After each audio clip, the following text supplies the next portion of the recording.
Techlandia is recorded at the Central Office on the East Side in Portland. Central Office is a one stop for all your office or meeting needs. Check them out at centraloffice.com.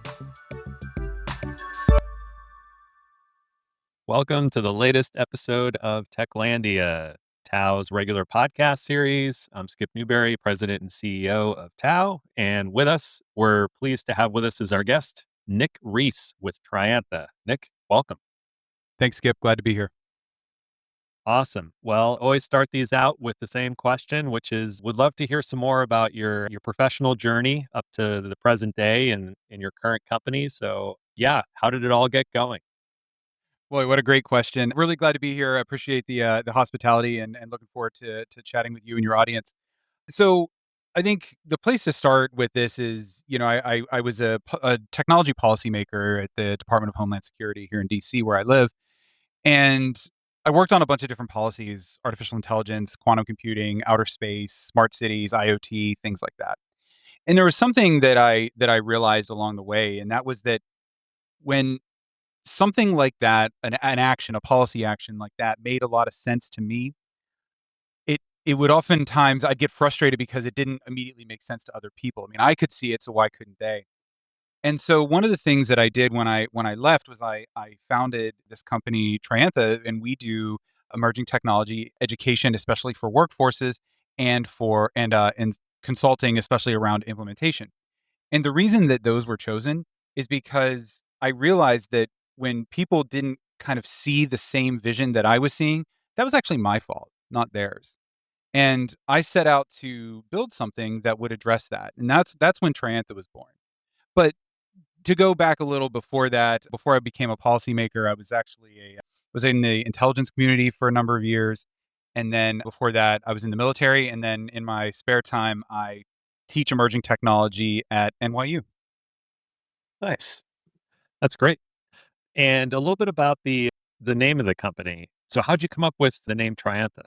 Oh yeah, well, so this is going to go into a little bit off the professional route, but so I'm a gardener and a beekeeper, and I really enjoy growing different plants, learning about different plants and things like that. And Triantha is actually a genus of carnivorous plant, and the reason that Triantha was chosen was, I viewed things like the ability to do really good, really solid workforce education around technology, figuring out how to do good governance, how to do good implementation. That was really kind of like a carnivorous plant. You were sitting back, you're kind of beautiful, but you had the ability to kind of bite back. You had the ability to resist against, threats and things like that. And so that's where that came from. The plant analogy seemed to be just perfect for me. I love it. I mean, I spend a lot of time in the woods and in hiking, and my wife is really into plants. And so I've learned a little bit about some. And like the Triantha genus has one species, I think, that's found here in the Pacific Northwest, and it's the carnivorous one. And it's like occidentalis or something like that, or something along those lines. But I was like, I think that has to be the origin story of the company. But I was like, I have to ask him. Well, I'm looking forward to getting out there and going on a couple of those hikes and finding a couple of those plants. Nice. Well, that was an interesting detour, but yeah.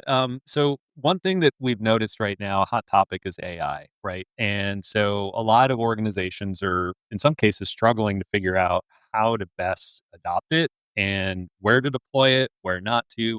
And I think a lot of it comes down to kind of the fundamentals, the blocking and tackling that has to happen first before its adoption, right? Systems, people, processes, how does it all fit together?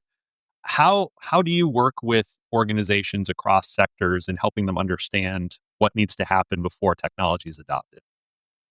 And I'm really glad that you talked about adopting technologies, because one of the things in my kind of journey in this emerging technology world is I've seen so many organizations and individuals focus so intensely on awareness, and awareness is just so 2024. We need, in 2025, what we're talking about now is adoption. We're talking about implementation. We've done the awareness thing to death. And so I've seen a lot of different organizations from a lot of different sectors do this in different ways. And I'll give you just a couple of the observations that I've had over the last, couple of years, which is the companies or organizations, a lot of what I work with are, municipalities and education organizations, but any organization that is able to do this kind of implementation the right way, they're the organizations that have a vision for what they want to do. And that vision is not dictated by the technology. And what I mean Mhm. by that is a lot of people will look at technology that's on the shelf and say, well, then I can't use it because, it doesn't preserve privacy or whatever the reason is. And that's allowing the tech to actually dictate your vision, which is not what we should be doing, right? Tech should be enabling our vision. And so when an organization has a really good vision for what they want to do, that's number one. Number two is you have to do what I would call the somewhat more boring work first. And I think everybody wants, the cool new AI widget or whatever it is that they're implementing. And I understand that. But the people that do it well are the people that take the time to step back and put governance structures in place. And that sounds boring. And there's probably even a section of your audience that just fell asleep when I said that. But it's but it's true. And these are the kinds because governance, especially for AI, governance is value. Governance is risk mitigation.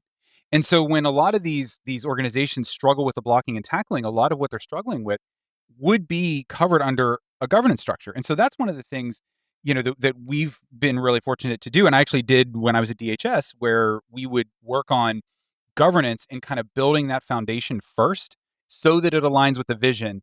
Then we go out and start asking, okay, what problem are we solving? What tech can we evaluate? And then we go down that path.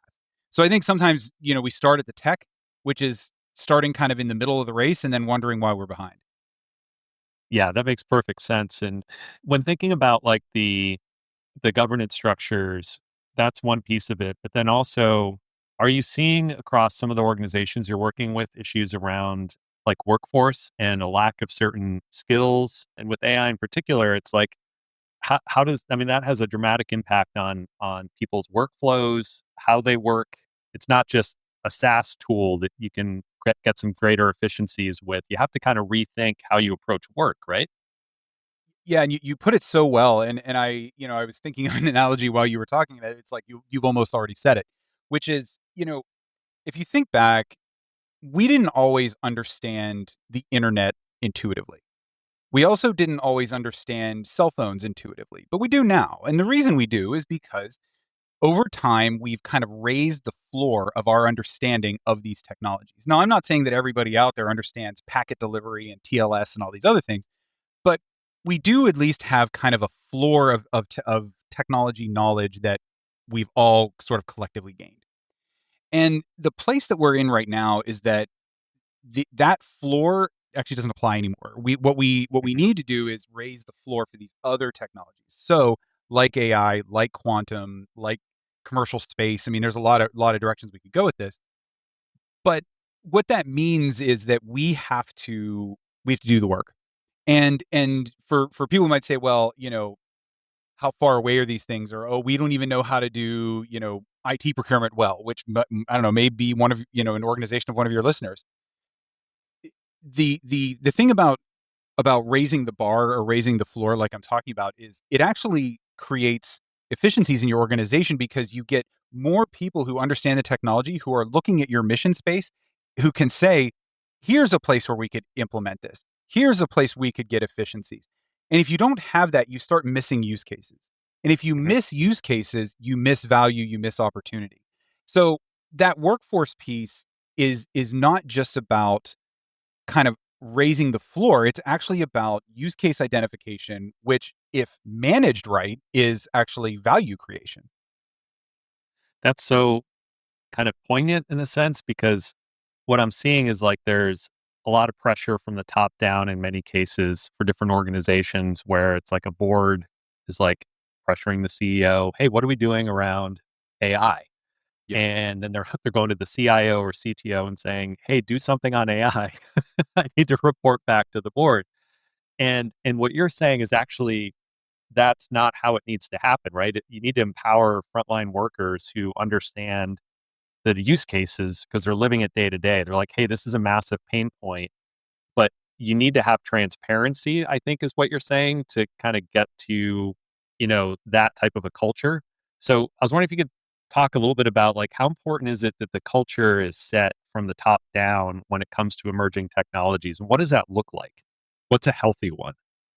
Yeah, yes, such an important question. As someone who's built companies, I'll say that that culture piece has been something that has been so important to me for so long, and it's something that every organization has the opportunity to change or to alter the direction of every single day. Every single day, organizations have the ability to do this, and it's a matter of whether you're willing to do the work, if you're willing to put in the time. And so I think what it is you have to have both a culture of where you incentivize continuous learning. So I would actually call it kind of intellectual curiosity, and we should want people to have that. We should say to people, I want you to go down a rabbit hole on what a RAG model is for an AI system, and then come to me and say, I think we can use this. And that's creating kind of ground up type value rather than what you described before, which is the board tells the CEO, hey, you have to implement AI. And then the CEO says to the CISO, I need some AI. I used to see this when I was in the government all the time, where you'd have organizations that would, say that they wanted to implement AI, and I would say, okay, well, what do you want to do with it?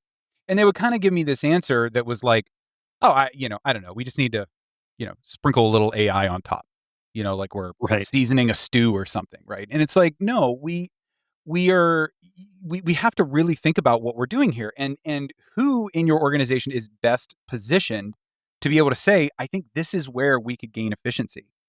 It's probably at that level. So I'm a big advocate in the investment in kind of two things. One is that emerging technology upskilling. I'm not saying everyone here needs to be able to code their own RAG model or code anything or do the math behind a quantum computer. That's not what I'm saying.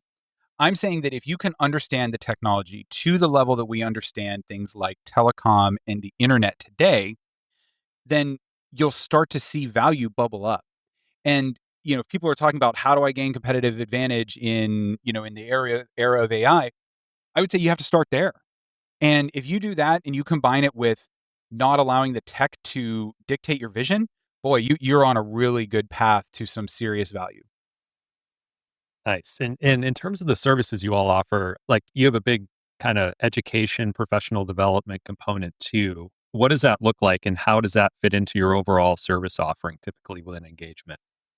Yeah, that's right. And so what's really interesting is that the education piece was where we began as a company and started doing some work in the state of Texas, and we've expanded in a lot of different directions. But what's interesting about that is that was our first offering, but it's also our most popular offering to this day, years later. And so what we have is a shelf full of different modules that we will kind of combine together in ways that make sense for the organization, right? We're not going to tell the organization what they need, but happy to consult on that. But we want to meet their needs, so we can put that together kind of in any way that the company needs. And then I often get asked, well, is this live training or is this recorded training? For me, or for our course designers, doesn't really matter, because for us, building the material is building the material, and whether I sit in a soundproof booth and record it or whether I drive out to you doesn't really make a difference to me. Mhm. So what's interesting is that continues to be the most popular thing. The bolt on to that was leadership development. So we've actually got some really interesting work in the leadership development space, and what we're starting to do is put those things together. So creating an offering that's leadership for emerging technology. So it's Yeah. it's it's leadership development in the sense that you're pushing things like change management and stuff like that, but for AI implementations, because the people that are going to be implementing the AI are not necessarily going to be AI professionals. And Right. then the last piece, that we do is really around implementation, and that's something that I used to really bang the drum about a lot when I was in the government, because we would do strategies and we would write policies. And that was my job. I was supposed to write policies, but the implementation piece was where people got caught. And that governance side of things, as far as what I've seen so far this year, that's the thing that's really starting to bubble up. And so I can imagine the way this is starting to go is kind of, education and leadership development followed by governance structure. That then leads to successful implementation.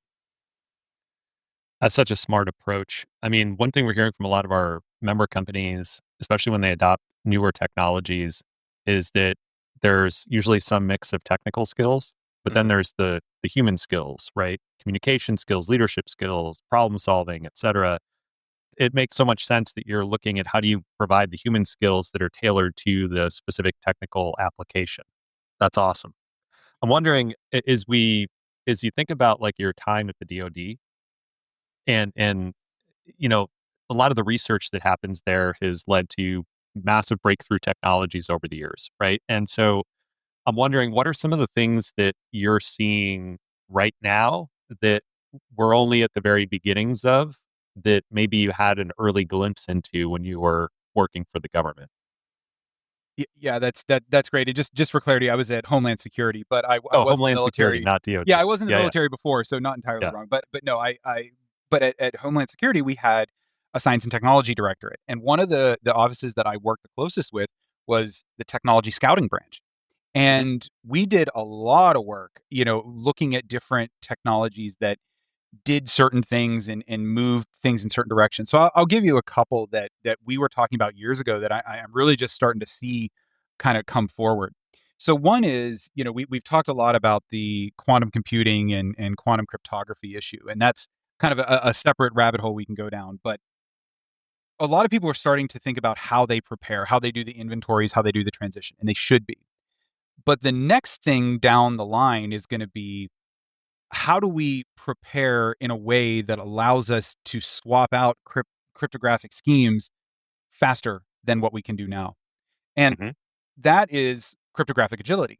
And so we're looking, we did some early work and looked into some technologies. Actually, there weren't really technologies, but more like, theories on how there could be technologies behind both at the hardware and software level achieving cryptographic agility. And that's a term that I hope people are paying attention to quantum, but I hope, for those that are thinking, further down the road, I hope cryptographic agility becomes something that people hear and know is really important. So that's So, that. Yeah, go ahead. yeah, I was gonna say, what keeps you up at night on that Well, front? Because, you look at like the capabilities of quantum and what that does from a supercharging of cyber criminals, and how do we combat that? well, How does yeah, that I all think end? yeah. So I think that the thing that keeps me up at night is that I've been asked the same question about quantum for 5 or 6 years, which is, what's the date? When is it coming? When will we have it? And the frustrating answer to that is, we're one breakthrough away. And without going way, way down the rabbit hole here, what I mean by that is there are some very top level, very forward, kind of forward in our research problems around quantum that we need to solve. We haven't done it yet, but that doesn't mean we're not going to do it. And the physics is all proven, the math is proven. The problem is the engineering, which we will figure out. Now, when we figure that out, I don't know yet.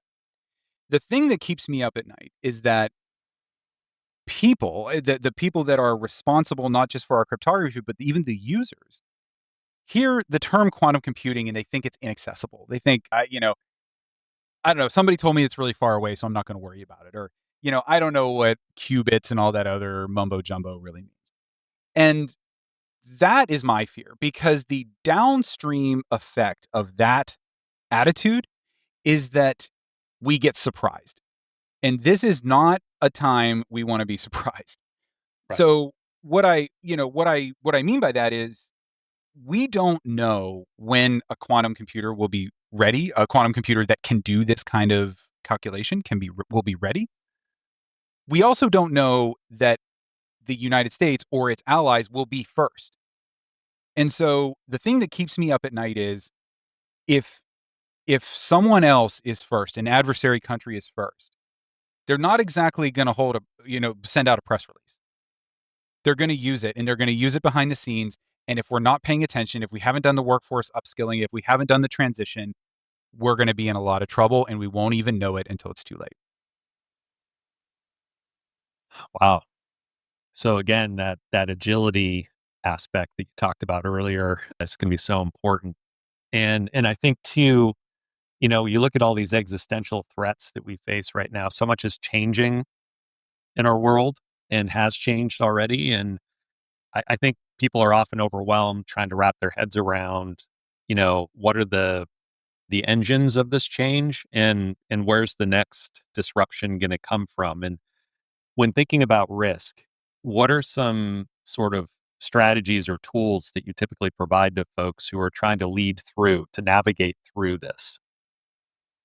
So the risk side of things is going to fall into, usually it falls into the governance conversation, Mhm. but I would actually argue that there's more impact on the risk conversation from the education side of things, because we overlook this a lot, because it's a lot of people kind of think, well, they don't want to go to the mandatory work training, and I understand that. I was in the government, so I had to do this all the time.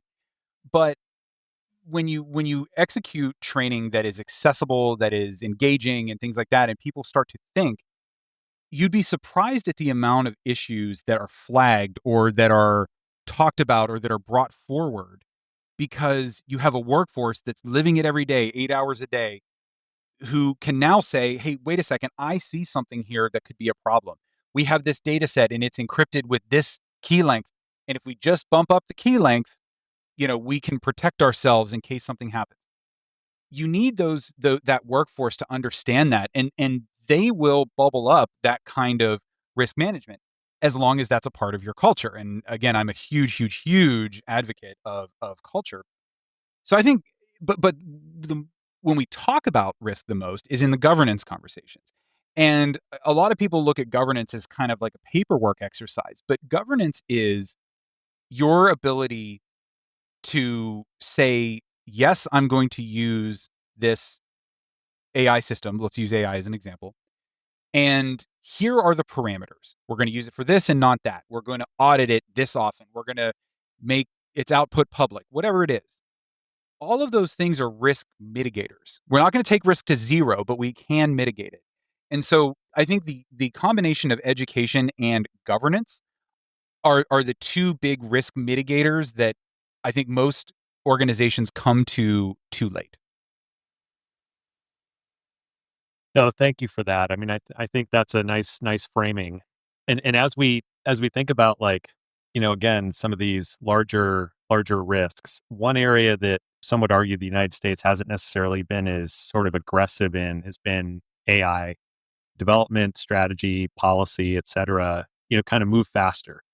And I'm wondering, what are your thoughts? A couple days ago, the AI action plan was released from the White House. Like, overall, high level, what's your thinking on it? How do you feel about it? Well, so there was the action plan, and then there were 3 executive orders that came just after that. The action plan itself was an interesting document, and as a former tech policymaker, it really was interesting to see that come out, because if you read it, there's a lot of priorities on there. There's a lot of language on there that I think, the White House in particular wanted to make sure that it had out on the record, but it's not directive. It's actually, it gives recommended policy actions. It doesn't say, the director of a given agency shall do whatever by this date. Right. That's not in there. And so what it really looks like is kind of an answer to Congress's striking of the moratorium on state AI regulation, because Mhm. there's definitely a lot of language in there, and it looks like it's a way to kind of keep some of that conversation going. But here's the danger with that. That document is probably going to be implemented in a unevenly and in a kind of unpredictable way. What I mean by that is, some of the agencies are going to read that and say, yep, I have to do these things. Some of the agencies will not. Some of them may do it a year from now. Some of them may do it tomorrow. That makes for a difficult kind of understanding of the policy environment. overall. Yep. Yep. Now, if you go to the executive orders, those are directive, but they're also a lot narrower.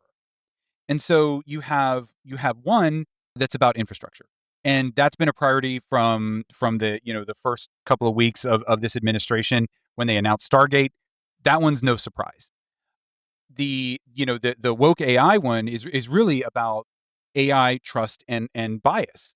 And that's something that I think we all agree on is we do want trustworthy AI and we want it to be free of bias.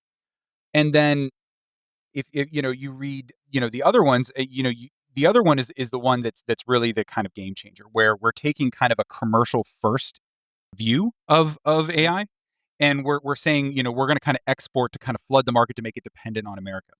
That's a big reversal. That's a reversal of probably 10 years of AI policy, and one that we should definitely look at because it is changing how we view our security vis-a-vis AI internationally. Yep. Yep. Well, that was super helpful. Is a sort of quick overview for folks as they start to unpack, what are the implications of what was released a couple of days ago. So I appreciate that. As we kind of near the end of our time together, I'm wondering, what's a recent book you've read that you found particularly impactful, where you might recommend it to our listeners? Well, so the most recent book I read, I really loved. It's not tech related, I'm afraid, but it's called Light Eaters, and it's about plant intelligence. So as Mhm. discussed, obviously this is an area I really enjoy. And so that book really was kind of a different perspective for me, and I think even doing things like this, one, it helps me sleep at night while I'm thinking about the lack of preparedness in quantum computing, but two, it also, there's a lot of lessons in here for, implementation, understanding new technologies, understanding, something that's old but has a new spin to it. And I think those perspectives help me a lot. And so I think those are I read a lot of books like that as well as the books and things like that on technology. But I would actually recommend that if you read it from a perspective of kind of looking at something you think and applying a very new perspective to it. Excellent. Thank you for that recommendation. And then any final remarks?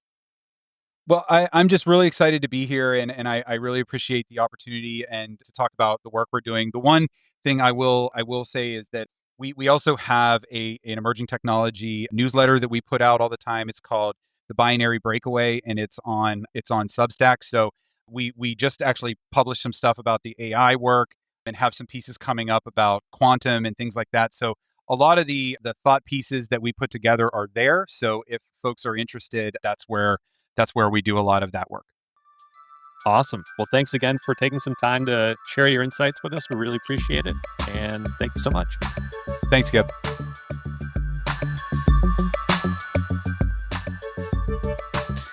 That's a wrap on this episode of Techlandia, the podcast, where innovation meets insight. If you enjoyed today's conversation, don't forget to follow us, leave a review, and share it with your fellow tech explorers. You can follow us at techoregon.org for updates and more tech-fueled content. Until next time, stay curious, stay connected, and keep building the future.